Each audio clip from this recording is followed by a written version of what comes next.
Sudrian Hospitality. It's been 2 days since 000 left the work's adventure towards Sodor, and his ship had finally arrived at the harbor in Tidmouth. The crane started unloading him carefully onto the rails. The day had just begun. 000 guessed it was barely 8 in the morning. 2 engines stood across from him, waiting for him to be unloaded. A small blue 10-engine and something that can be described as a green box on wheels. "Well, you must be the new engine. Nice to meet you. I'm Edward, and this is Clive," the blue engine began. Oh, hello. I don't have a name yet. I go by 01000, but my builders call me 000 for short. I'm a prototype for a class of steam engines that will be known as the Class 01 once they're going to be mass-produced. "Ah, another prototype.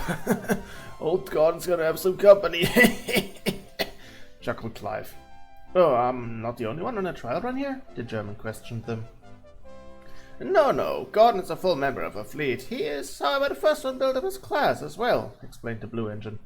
Okay, well, I hope I meet him soon. He sounds like I might have something in common with him."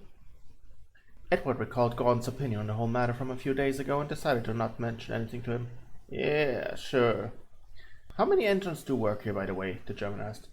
"Well, officially the Northwestern Railway has 4 fully owned and numbered engines. There are some left from the previous railway that swarmed into it," Edward began. "Clive, for example, was part of the Sodor and Mainland Railway." "Yep, but I'm now owned by the Sodor Shipping Company to manage this harbor here," he wheezed. "It's getting harder with every day, though." "And Neil and Matthew, they're the same type of engine as Clive here. One works for the Crobans Gate Mining Company and the other works at the waste near Kirk Ronan." Interesting, 000 smiled. "Can't wait to meet all of them." Then the fat Notora finally arrived. "Oh, great to have you finally here, 01000, he said. "I hope your trip wasn't too tedious." "I have nothing to complain about, sir." "That's good to hear. Well then, you need to get accustomed to the railway. There's a goods train headed for Bickerstown. How about you and Edward take them together? And he shows you around the main line, since that's where we'll work for the near future." "I mean, sure, it sounds great, sir," the German replied. "I'll show him the ropes, don't worry.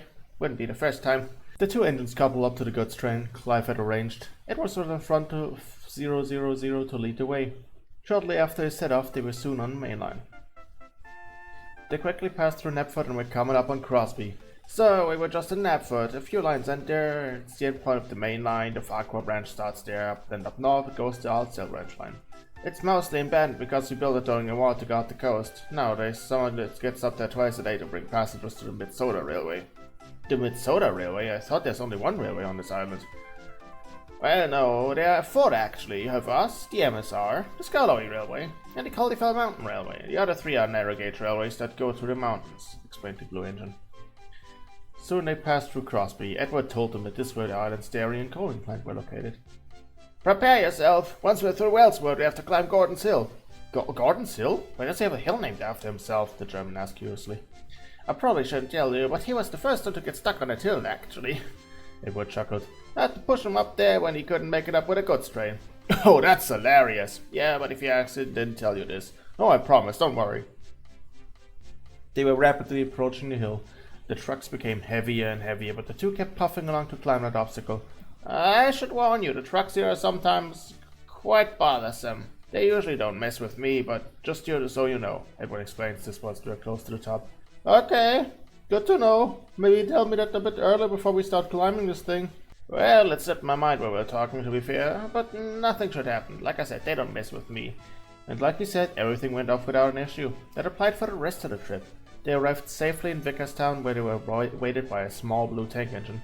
"Welcome back, Edward. Is that the new guy?" he asked while finishing arranging a line of coaches. "Indeed, Thomas. This is 000. "Hello." The German greeted him warmly.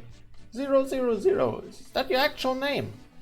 "Well, it's a shortened version of my number. It's 01000, but it's a hassle to say, so just go by the last 3 numbers." "That doesn't really roll up the tongue either," Thomas laughed. "Can't we give you a proper name? It's already bothered me that I had to refer to the other loaned engines by their number."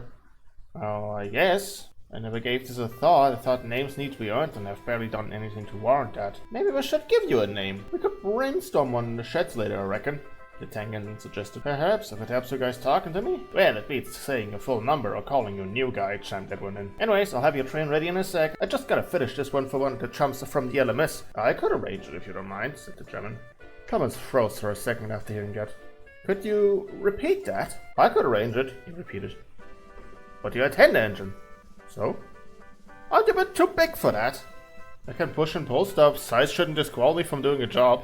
Okay, new guy, I like you already, Thomas said cheerfully. The truck's over there on that siding. And he went off. You didn't really have to do that, you know. We ran across the whole island. Don't you want to rest for a sec? Edward, I was built to do work. I sure as hell gotta work until my body tells me to stop. 000 went off to fetch the truck for his next goods train and left Edward standing there in bewilderment. Oh dear. The two engines did a couple more jobs along the mainland for the rest of the day and came to the sheds at Vickerstown late in the evening. 000 was a bit more exhausted than Edward because he insisted on not doing any breaks. So, this is the new guy? Asked the green 10 engine. Black. Did they not have any other color in Germany? Grumbled the bigger blue 10 engine. Well, I've heard Tremens. The bigger cities have often other colors, but most engines I've heard are either black or a dark shade of green. A bit boring, but it's a neat that always we all have red wheels. It's a nice touch to be fair, said the green engine. Thank you. By the way, what are your names? I already know Thomas and Edward, 000 asked. Well, I'm Henry. And I'm Gordon. You probably heard from me before, the big blue engine boasted. Oh yes, the express engine has a hill named after him. Oh no, murmured Edward. What? Who told you that? Gordon started to become agitated. Word gets around. Well, if I find out who told you, they are gonna regret it. Oh, come on. New guy would have found out regardless from someone, said Thomas. Yeah, it's not like people still talk about it. Heck, eventually when someone told him that the hill has a name, he would have questioned it, added Henry. Anyways, a topic I wanted to bring up. We need to come up with a name for you. We'll work with you for the foreseeable future, and even 000 is a mouthful to say, began Thomas. How about Phil? He looks like a Phil, suggested Gordon. I don't feel the name Phil. Robert? Pass. How about Mario? I'm German, not Italian. But something with M might be needed. Then Edward butted in. What about Marco? The German engine waited for a second to let it sink in. I think that's the one. You may refer to me as Marco.